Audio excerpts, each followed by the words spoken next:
note, I just got an inexpensive TV for Angela's office. Yeah. It was like a TCL, like a 4 series. Like it's just like a whatever one. Like I'm just throwing it up there. Right. Just because. Right. There's like very likely it's not going to be used. It turns out that it's not terrible. It's so crazy. Yeah. Like, because you think like, oh, it was $218, right? Okay. So I was expecting it to be booty. Whatever. Yeah. But I went to, I did a little calibration on it and made sure everything matched up. And I have this whatever. I think this laptop was like close to $5,000. This MacBook Pro. All right. And this has a great screen on there. And when I have them both on there and I'm editing my video, the colors and everything else looks pretty close. Right. Like surprisingly close, and the latency is very low. And now I have this 43-inch TV that I'm using as a monitor. That I'm just amazed. I'm like, this is a cheap TV, right? And it's not horrible. I mean, it's not great. I know that the black levels, I can see the corner there when there's bars. I can see that's like a little bit, lit up. Yeah. But I'm not mad at it at all. Right. I'm very That's always impressed. nice. I'm so happy that people can get a TV like this for so cheap. And the other thing that I realized is Roku's kind of cool. They're really easy to use. Oh man, it's kind of very, very user friendly.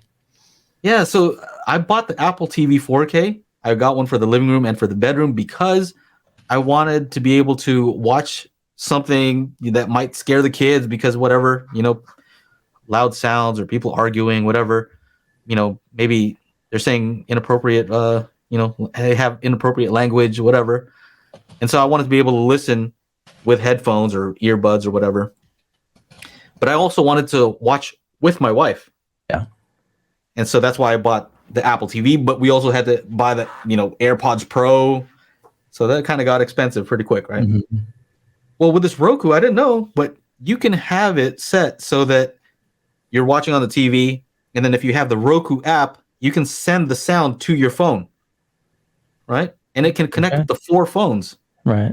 If you put on your Bluetooth headphones, doesn't have to be Apple headphones, it can be whatever. Yeah. Put on your Bluetooth headphones, and now, I'm listening. I have my volume control for myself. Mm-hmm.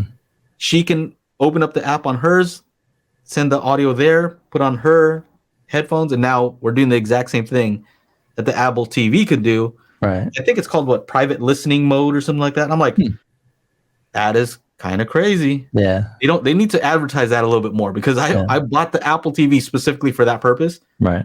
And I didn't know that Roku could even do anything like that. They don't really promote it that hard. Sure.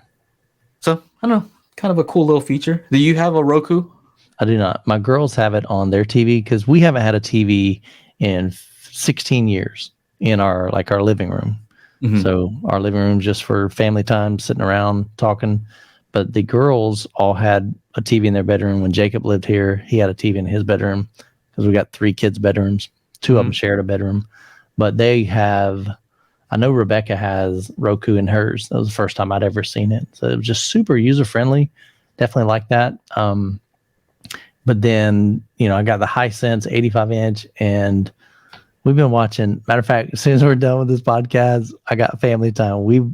We have been getting together seriously, probably every other night to watch Survivor together as a family. So what on the TV? On the TV, not in the theater, in the TV. So I'm like, and do you have speakers connected there? I do. And so what I love about this is I have the SVS Sound Bass Pro.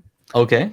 So I come out of the TV. This is my first experience with ARC and eARC. Okay. So I come out of the TV, from Survivor, go into the 2-channel SVS Sound Bass Pro. It's kind of like a streaming device with an amplifier built in. And then it comes out of there to my Klipsch RF72s.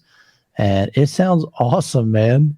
We're watching Survivor and you got the the drums and the music, like, oh yeah. And then every once in a while they'll hit a deep bass note, and I don't have any subwoofers in the living room. The thing I miss most, because that's how I have my living room set up, just kind of the same way. Yeah. since I have the projector that comes down or whatever. Right. But I miss the center channel. Mm. Out of all the speakers, I kind of like, man, I wish you get used to the dialogue being really like anchored to the screen. I get it. Yeah. And I also gotta when keep you that move living from room side to simple, side, though. right? It's still in the center. That's the only thing when it comes to just a stereo speaker. I'm like, man, I need that center. Yeah. I'll probably hook that Clips RF7 II system up in the living room, do some videos out there. So it's going to be out there in the living room for a little bit. Jessica's going to hate it because there's going to be, speakers on stands. And then I got a center channel. I got 2 subwoofers. And she'll be like, really? You got a theater room. That's what that's for. Scruff Kingman says, I use Arting's suggested settings for cheap TVs and you can dial in real good. Yeah, I did the same thing. So on, I don't know if you say Arting's or ratings, I don't know. Ratings, they have their calibration. They say, hey, this might not work for your TV because every panel is different. But if you want to try it, go for it, right? So I just threw in the numbers. On a TCL TV, you actually have to use the Roku app to get to the advanced settings.